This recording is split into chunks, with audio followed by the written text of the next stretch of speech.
It's a story. It's a lifeline. You know what they have in like MTV or VH1? They have like lifelines of like actors, like all the crazy stuff. What is this all about? It's just tell us. Okay, fine. Okay.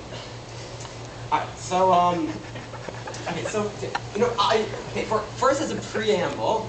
As a preamble to as a preamble to the story, I want you to know I'm not exaggerating. Sometimes I exaggerate stories. I add things, and I add more, interest or verisimilitude, etc. All right. In this story, everything I'm saying is completely as the story. It's like as the poet said about the Passion of the Christ. It is as it was. All right. Quick. All right. This will help you understand. Okay. 1 minute. All right. Okay. Fine. Cool. Okay. Fine. So well, when I was in Israel, it was the second Shabbos I was there. And so on Friday night, my mom served turkey. And my mom's a great cook. She's an excellent cook. And so, but I ate a lot of the turkey, and I was eating a lot of simmis. It's very good stuff. Do you ever had simmis? Anyways, and so I was eating a lot of it. And the problem with turkey is that it's very good. It's one of those foods, once you have too much, you get completely sick of it. Because you get the turkey all over your face, it gets in your nose, it gets in your ears, it gets all over your body. And it's one of those things, like, after you eat it, you get disgusting things, you're like, I'm never going to eat it again. But it's very good. Anyway, so I was eating a lot of it, and so I started feeling nauseous. And so, but whatever, I thought whatever, it's all right. So afterwards, I was playing street with my cousin, I'm very good friends with, and I had the smell of a carpet in my nose. I'm not sure if you ever smelled the carpet in the past.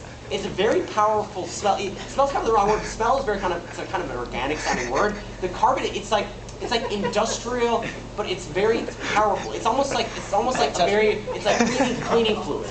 All right. Anyways, I had this smell in my nose, and I kept saying, I can't get it out. I can't get it out. I was opening windows, but my dad, he's very, very cheap, and so he doesn't like opening windows. He wants to retain heat. I don't know, like the siphon energy or something like that. So he refused to allow me to open the window. So I was feeling really nauseous. So eventually I went to sleep. And the weirdest thing ever is that I've been taught by my parents that when I feel that I have to release to the bathroom. But the problem is that I began vomiting in my sleep, and I woke up while vomiting. It's almost like Jimi Hendrix and what's called the person from the Mamas and the Papas, because they died by inhaling vomit. So I was very close to that sort of death, which would have been appropriate due to my rock star status. But unfortunately, I woke up.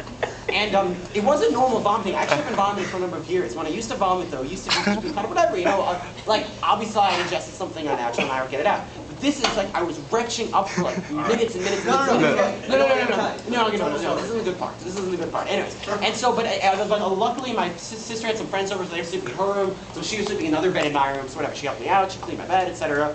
So for the rest of the night, I was kind of like, up every 5 minutes, throwing up. Eventually, I actually didn't have anything else to throw up, so I was just gagging. Anyways, but the whole night, it was kind of like, whatever that. So eventually, the next day, so of course, I was sleeping because I wasn't feeling good, despite Shabbos Kodesh. I couldn't daven in the shul, it wasn't appropriate. So instead, I was praying at home. And so the first incident happened near the middle of the day. I woke up on my couch. I've been reading this very interesting book about Charlemagne.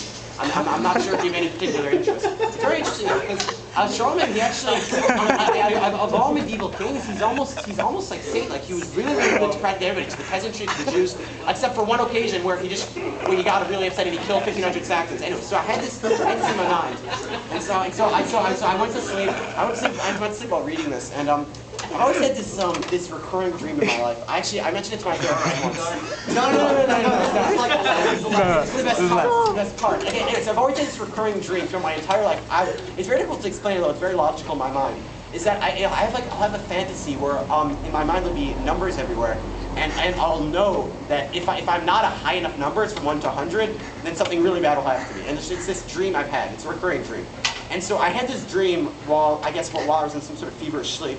And I woke up, first I was very happy because I was a high enough number. Actually, I became terrified because I was too low a number to survive. And it sounds weird, but it kind of, whatever sort of, what's called hallucination was happening, it all makes sense. But the problem is that I was half awake and half conscious and hallucinating and terrified. So I was walking around, thankfully no one else was awake, trying to convince myself to come back to reality. Because it's almost like in a dream when you know you're dreaming. This was even more, because I was awake and I was dreaming at the same time. And so eventually, just like I sat down and I went back to reading the Charlemagne book to get my minds off things. And so then it was all right. And so then I ate something, I drank something, because I was a little bit dehydrated. So then I went back to sleep, this time in the library. And so, which is actually near that carpet cell. And so this time was much worse. When I came back to full conscious, I was lying in my bed in my room in the fetal position. I was kind of rocking back and forth. It's kind of the standard cliche of insane people. No, it's actually how it was though. And my dad was really scared, and he was like sitting there, he's saying, "Are you okay?" And so then I realized what had been happening, because it kind of came to me afterwards, is that this time I was also awake, and yet I didn't have as much conscience, so I was wandering around my house with my hands like this. I au natural, and my sister's friends, of course, were there at the time. and I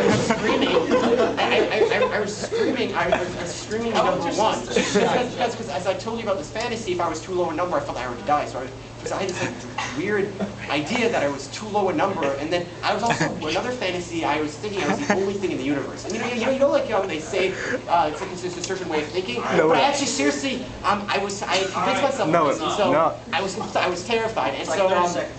And so what's interesting is actually the people downstairs heard it, and they formed a cult in my name since. They've been spreading my religion a little bit. Anyway,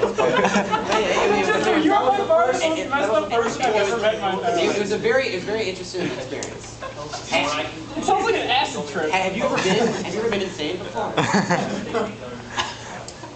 Shai, look at the part of the... You know what I conclude from that? What? More? You never would have survived Auschwitz. Do you now understand more? Why? Oh, because when you're... All right. I don't have to be threatened. Shai, were you almost gonna die? The emergence of labor unions. So For those of you who remember,